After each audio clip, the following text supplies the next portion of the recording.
una, nag-start ulit agad yung trial. Mm. Kasi later na daw yung mga manifestation Mm. after ng trial proper. It helped, no? Oo, di ba? Wala tayong pinakinggan na Ano? condescending or irrelevant di ba? Oo. Statements from senator judges. Oo. Nakita mo ba yung comment ni Senator Ping Lacson tungkol sa mga hearing nila? Anong comment niya? Of course, paraphrasing na to kasi sabi niya, ang sarap makinig kapag magaling yung mga nasa prosecution and defense, natututo ka.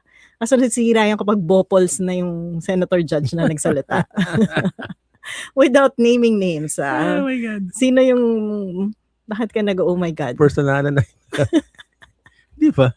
Cayetano has made accusations against Senator Tulfo. Di ba? Na yumaman daw siya, kailangan daw siya investigahan. It's like, everything's falling apart. Buti nga hindi sila nagpapatayan habang nandun sa session hall, diba? Paano nga kaya yun pag nagkakasalubong sila o nagkikita sila? Diba?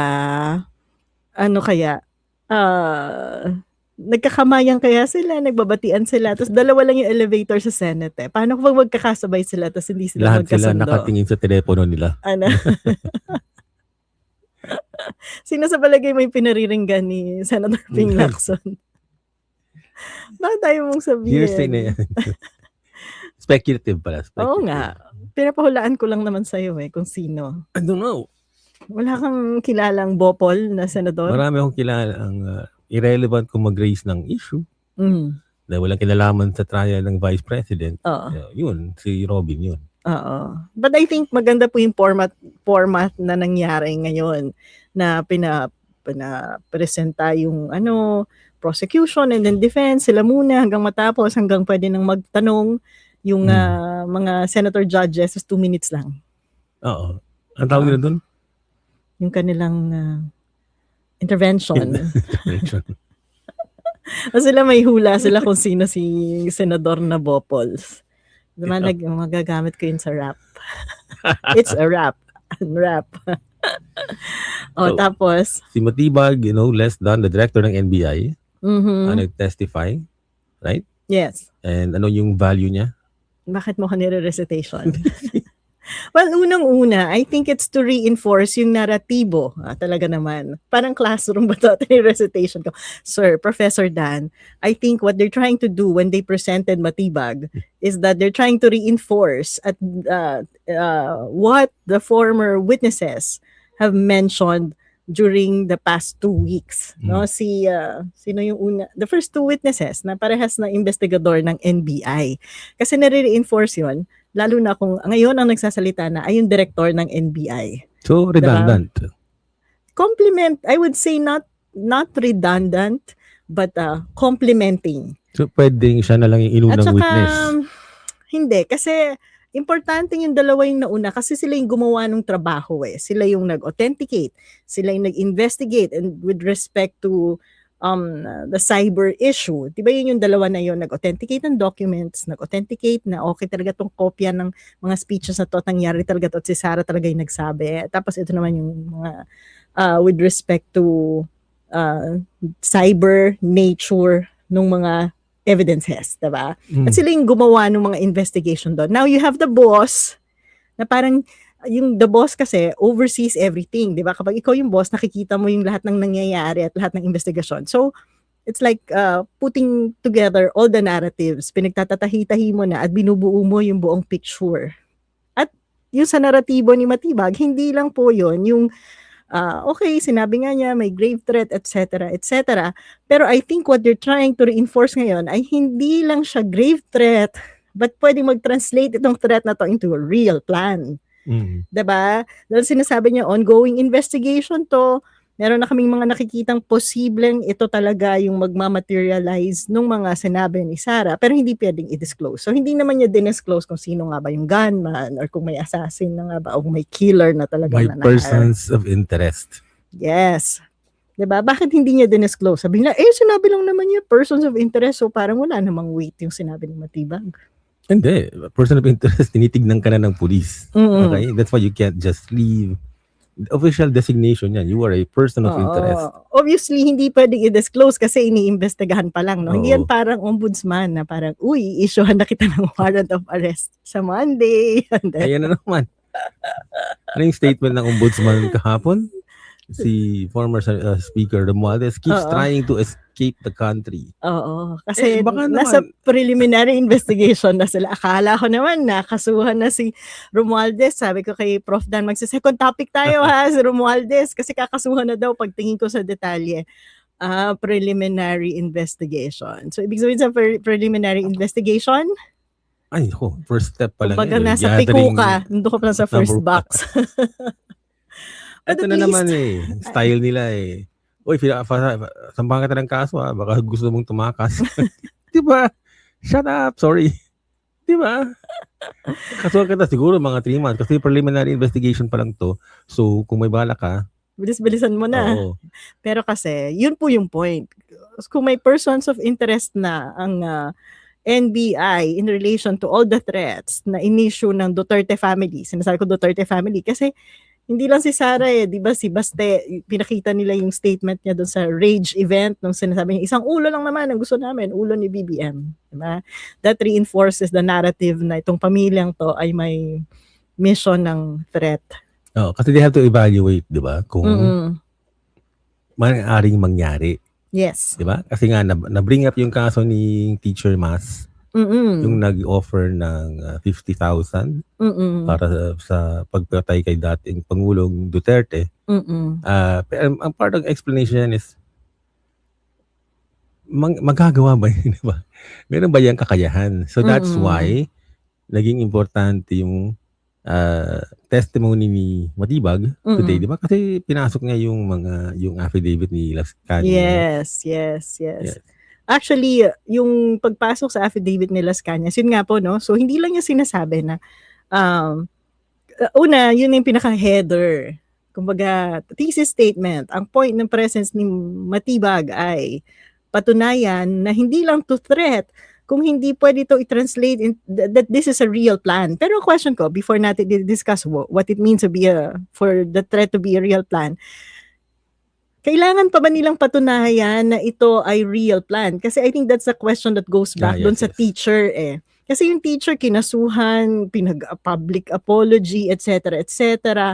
Ang pinag-uusapan natin ay grave threat as a basis for yung impeachment. Diba? Yes. Now, what they're trying to show is hindi lang to grave threat. Itinatranslate to sa totoong plano. Was it really necessary?